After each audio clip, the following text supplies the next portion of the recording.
Oui, à ce 1er juin 2018.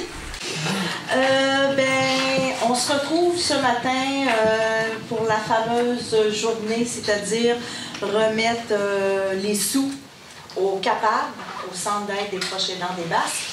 Et puis, c'est sûr que c'est toujours pour moi un très grand et beau moment.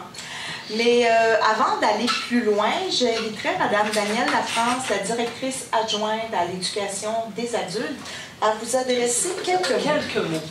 Oui. Bien, bonjour, bon matin à tout le monde. Merci d'être là. Merci de votre engagement. Okay, au niveau du théâtre, c'est pas rien. Vous le faites par plaisir, vous le faites par amour, mais il y a un dépassement de soi, je suis sûre, là-dedans, qui s'installe avec, au fur et à mesure que les pratiques s'installent. Fait qu'à quelque part, bravo, c'est un bénévole que, oui, vous recevez, mais vous donnez énormément. Et en parlant de dons, là, je ne veux pas dévoiler le montant, je vais laisser ça à Christine. C'est un beau montant encore cette année qu'on va remettre à un organisme qui est aussi très dévoué pour la communauté. Donner un peu de répit aux familles qui à un moment donné, sont là. Fait que merci d'être dans les Basques, déployer tout votre monde. Combien vous avez de bénévoles? En fait, on a plusieurs membres, on a 120 membres et on a 3 employés qui vont sur le terrain à domicile de nos répit. OK. C'est du monde. C'est du monde. Un beau territoire à courir. Merci de votre implication. Ouais. Alors, cette année, mon cher Guillaume, nous remettons aux proches aidants un montant de 4 000 $. Alors, voici les sous. Là, ça va l'air épais comme enveloppe, là, mais c'est parce que j'ai fait faire des plus grosses. C'est ça. Je suis pas sûre que t'aurais aimé avoir la pile de 20 $. C'est toujours une belle petite enveloppe colorée. Oui. À l'image de Christine.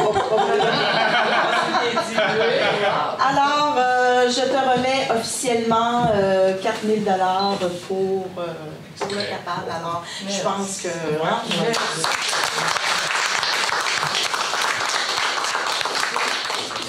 Ouais, je peux peut-être dire un petit mot. C'est sûr que j'essaie de ne pas redire la même chose que l'année passée. Là, ça fait quand même, c'est la 4e... On s'en souvient pas de tout ça. C'est la 4e année qu'on fait partie de cette belle aventure-là. Et j'aime bien le mot aventure. J'ai écrit un communiqué puis une lettre pour remercier toutes les entreprises qui ont appuyé cette année. Il y en a une dizaine, là, les 2 députés avec 8 entreprises du milieu qui ont collaboré financièrement.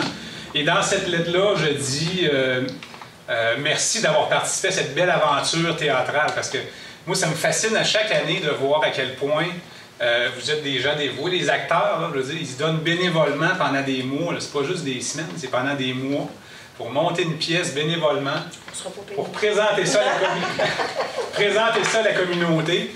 Puis, en tout cas, moi, ça me fascine. Ça me fascine aussi de voir que le Centre d'aide aux proches aidants, à chaque année, grandit, s'enracine un peu plus dans le milieu. On a notre Assemblée générale qui s'en vient, puis ça va être le bilan d'une année record là, en termes de nombre de proches aidants soutenus, de nombre d'heures de répit à domicile. Le nombre de membres ne cesse pas d'augmenter aussi, on est rendu à 120 et plus. Donc, c'est ça, on se consolide, puis c'est en partie grâce à cette belle aventure théâtrale, fait que moi, ça me fait chaud au cœur de recevoir ça. Au nom du conseil d'administration, il y a 3 personnes ici présentes aujourd'hui. Les parents, M. Yves Pelletier et M. Michel Rioux, qui sont là du conseil d'administration. On sourit. Dis oui, Christian, oui. Merci. T'es contente là pour. OK, alors j'inviterai tout le monde à venir pour la photo, s'il vous plaît. Tout le monde. Jean-Paul, tasse-le un petit peu vers ta femme. Colle-toi un peu. Il a le droit. C'est pas Michel, ton nom? Oui, entre les 2 têtes. Entre les 2 têtes. Moi, de toute façon, je ne dois pas cacher grand nom. Tu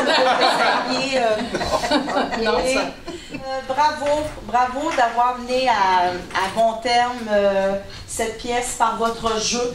Vous pouvez être fiers de ce que vous avez fait.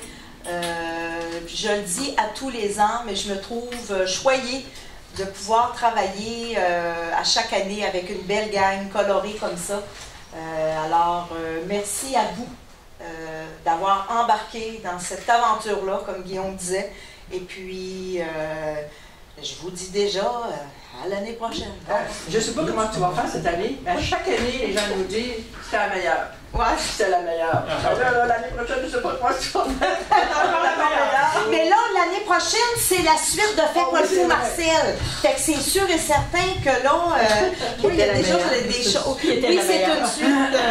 Ouais. C'est donc, je peux déjà vous dire que Marcel, bon, à la pièce, vous vous souvenez, hein, il avait vendu, Louise achetait sa taverne, il était bien surpris et déçu de ça.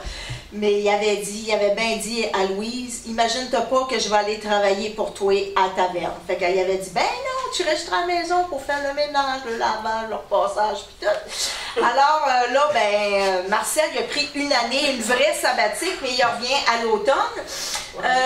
Et puis, là, il n'est pas question qu'il aille à la taverne, fait qu'il se lance dans la restauration. Et restauration avec un bar, naturellement, dans le restaurant. Est-ce que ça veut dire que ça va être mieux qu'une taverne?